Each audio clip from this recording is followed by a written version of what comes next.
All right, so for rigging, a few tools you got to start out with. Good pair of scissors or a knife. Mono if you're doing mono, or Spectra if you need that. And then a crimping tool and some crimps. And the crimps need to match the mono that you are crimping. And then a lighter, some flame to melt some stuff. All right. Yeah, so let's go through mono. So mono, typically for your reef guns, you're running 250 pound mono, maybe 300 pound mono. If you go too thick with your mono, it can affect the way that your shaft is being shot. And so with a thin shaft, like a 9/32 shaft, you want between 250 and 300 pound mono.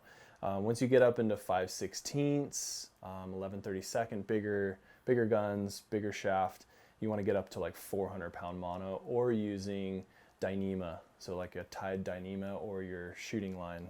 Some people like to do that, so it's all preference. I prefer the mono just because of how little drag it creates on the shaft as you're shooting it, and also it has very little memory.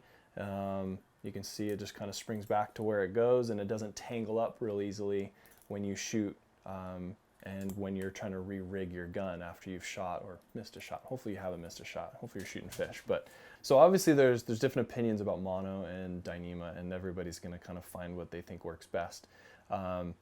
Personally, from some conversations with the legend Maury, he broke down mono for me and convinced me that it can be strong enough to handle tuna, and all the tuna I've shot has been with mono.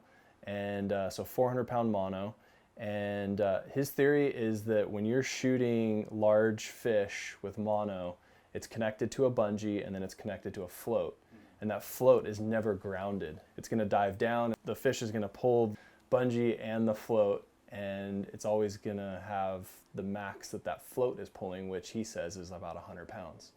And he says if you have 400 pound mono, 100 pound buoy isn't going to ever max out that mono. So I was like, oh, that's pretty convincing. So there is moments where it can be nicked, or something can go wrong, or the shaft can get wrapped up, or something, the fish can hit it and it could break. A little easier than dyneema, but I have yet to see that happen personally. So maybe someday it'll happen and I'll regret it and I'll move on. But personally, I've seen mono work really well. Mono, if you nick it, it can break. So you want to keep your mono fresh. Whereas dyneema can handle reef a little better. It can handle any kind of like little nicks a little bit better. It's going to last a little longer. It's going to have a little bit more strength at times.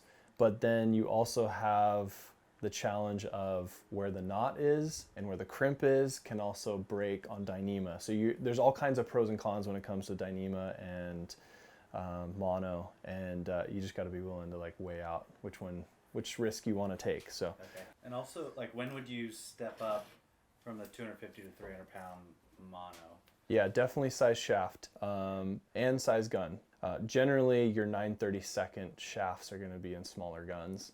Yeah. As the gun gets bigger, it's going to go up to a 5/16 or 11/32, and that's where you're going to get into 400 pound mono. And typically, small guns are going to be 250 or 300.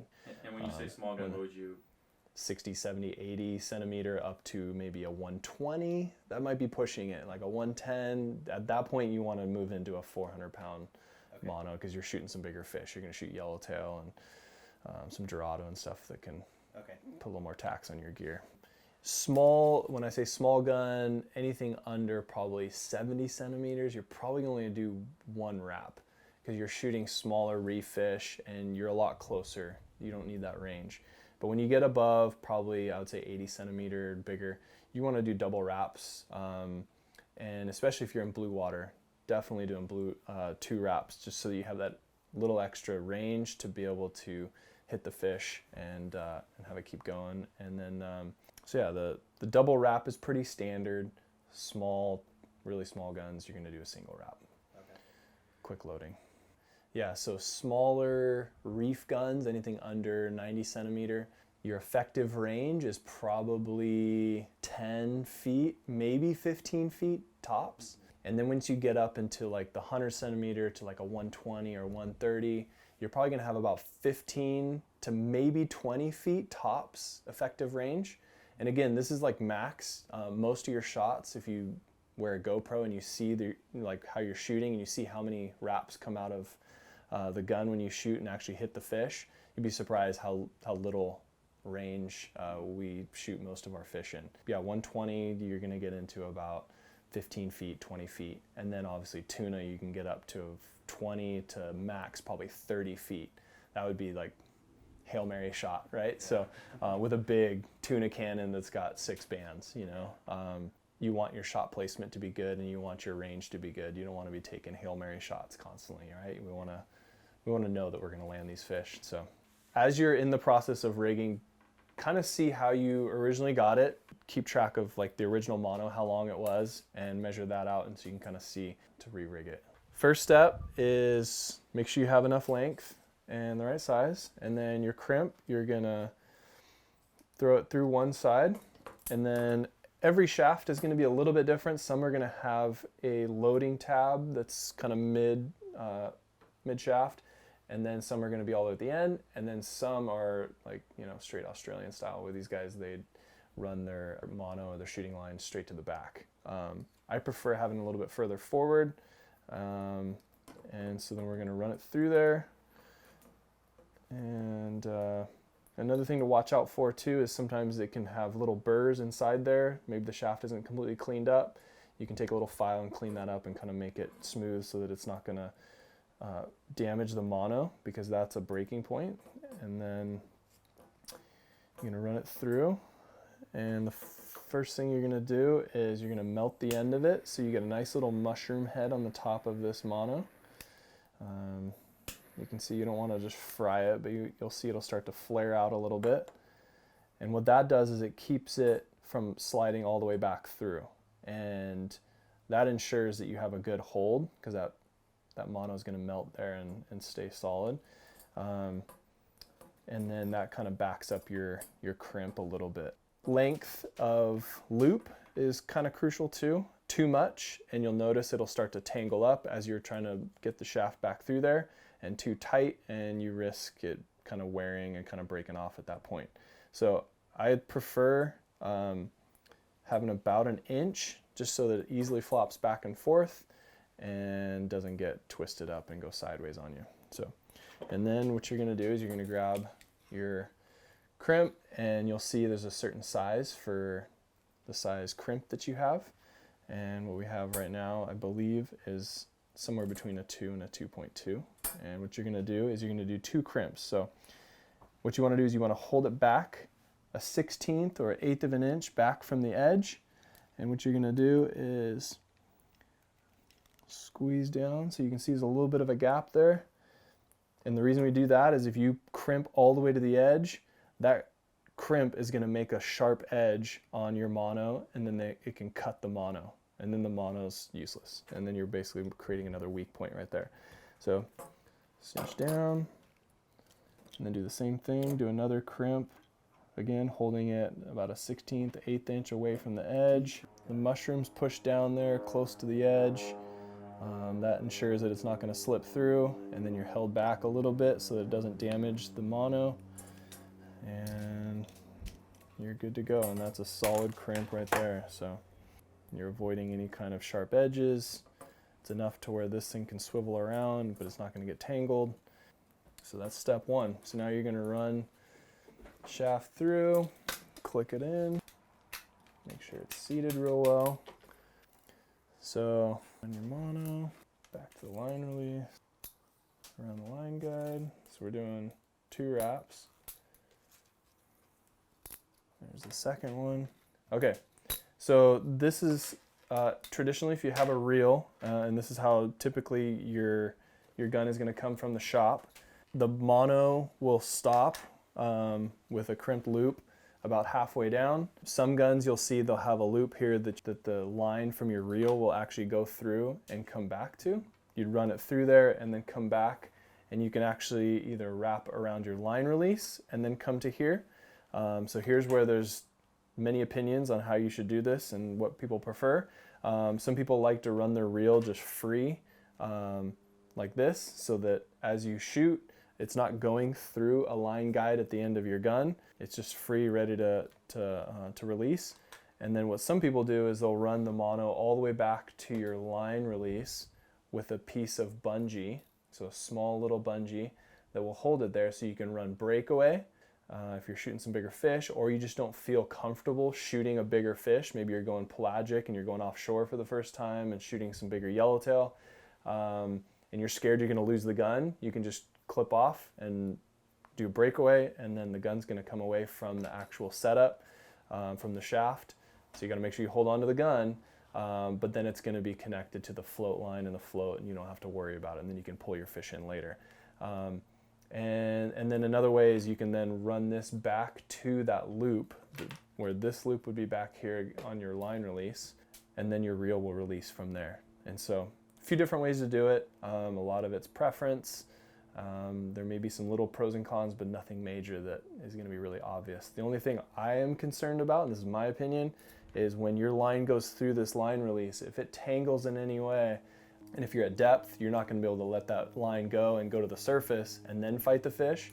You're going to have to sit there and fight it or lose your gun, or just hope that it's going to stay holed up with your gun somewhere right there. So connecting the mono to your reel line, some people will tie directly straight to it with a quick release knot that you can pull right here and then release that, and you can cut it. That's nice if your line gets all tangled up and you got to cut that and then tie again. But the only problem is you don't have a swivel, which can create twists in your line and have issues, and so having a swivel in there is really nice. And this is a pigtail, so then basically you just run it through here and you're gonna spin around until you get to, yeah, so the pigtail swivel, obviously a little bit longer to swivel on there, but definitely stronger than the like mini tuna clip. And that one's faster, easier to unclip and throw back on there. Obviously a little bit weaker. So the benefit of this is after you've shot your fish and you get back to the boat, or you're trying to just get the fish on a stringer, releasing your mono through there. If you have a slip tip on the other end, or if you're trying to get the shaft back through, you can easily unclip this and then run it through your fish, reattach. Key ingredient, reattach, make sure it's good to go. All right, so this is a bigger tuna gun, rigged for breakaway. So we'll kind of break down real quick how to rig that. So you're gonna come up a few inches short of your line release, create another loop on both ends through there, and then we're gonna mushroom the end the same way we did before.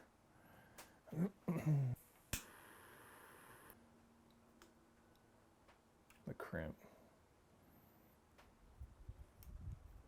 Okay. Crimp that thing, hold it back from the edge so you don't damage it. So you're a 2-pinch crimper. 2-pinch crimper.